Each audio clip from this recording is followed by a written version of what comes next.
पहुंचे हैं और वह शुभ घड़ी, वह युगांतकारी क्षण भी अब समीप है जब दिव्यतम भव्यतम मंदिर के निर्माण के लिए आज भूमि पूजन होगा।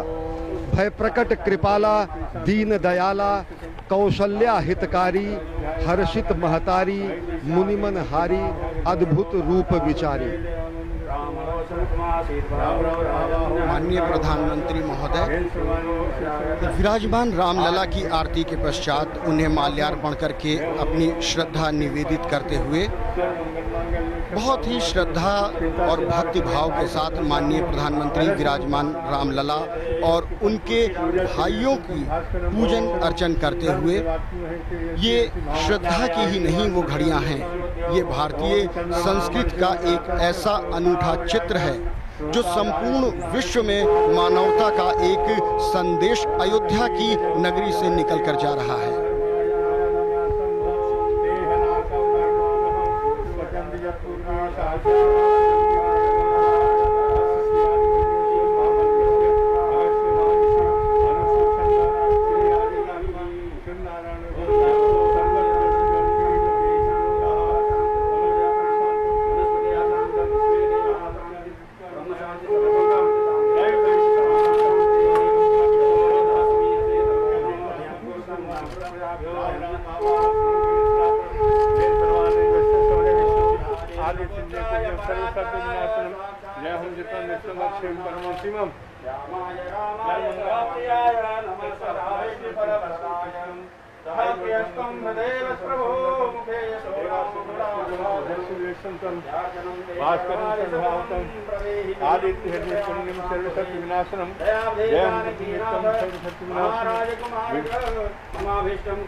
जब नहीं रहना तो कैसे कर।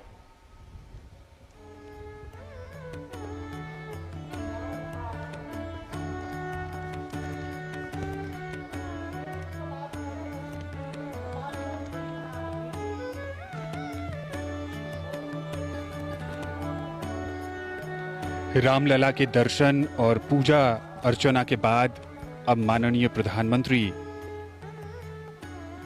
मुख्य पूजा स्थल की ओर जा रहे हैं, जहां पर अब से कुछ देर बाद अभिजीत मुहूर्त में भूमि पूजन का कार्यक्रम होगा।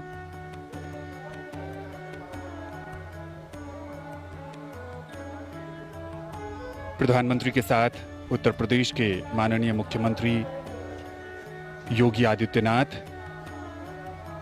ये बहुत ही ऐतिहासिक और दिव्य अवसर, और यहाँ पर वृक्षारोपण का कार्यक्रम है। पारिजात का वृक्ष प्रधानमंत्री लगा रहे हैं। भारतीय संस्कृति में वृक्षारोपण का खास महत्व है और रामलला परिसर में प्रधानमंत्री इसके माध्यम से संदेश भी, पर्यावरण को बचाने का, हरियाली को कायम रखने का, और साथ ही साथ आने वाले समय में जैसे जैसे मंदिर का निर्माण कार्य आगे बढ़ेगा, वैसे वैसे ये वृक्ष भी अपनी आभा को प्राप्त करेगा। और ये प्रतिबद्धता है पर्यावरण के प्रति हमारे संरक्षण की। पर्यावरण संरक्षण का मूल मंत्र हमारी सनातन संस्कृति के मूल में ही है। हम कहते हैं समुद्र वसने देवी पर्वत स्तन मंडले विष्णु पत्नी नमस्तुभ्यम पाद स्पर्शम क्षमस्वमेव। पृथ्वी को हम माता मानते हैं और यहाँ पर आज प्रधानमंत्री नरेंद्र मोदी रामलला के परिसर में पारिजात वृक्ष का उन्होंने पौधारोपण किया है। पारिजात वृक्ष स्वयं स्वर्ग से लाया गया वृक्ष माना जाता है। पारिजात वृक्ष को माता कुंती ने अर्जुन से कहा कि पुष्प की, पारिजात के पुष्प से उनकी पूजा करने की मनोकामना और आराधना है और ये बेहद विलक्षण, अद्भुत और बेहद कम संख्या में पाया जाने वाला वृक्ष माना जाता है। पर्यावरण संरक्षण के साथ ही साथ सनातन संस्कृति की परंपरा और भूमि के पृथ्वी को माता के स्वरूप में और पर्यावरण और समूचे ग्रह को मानव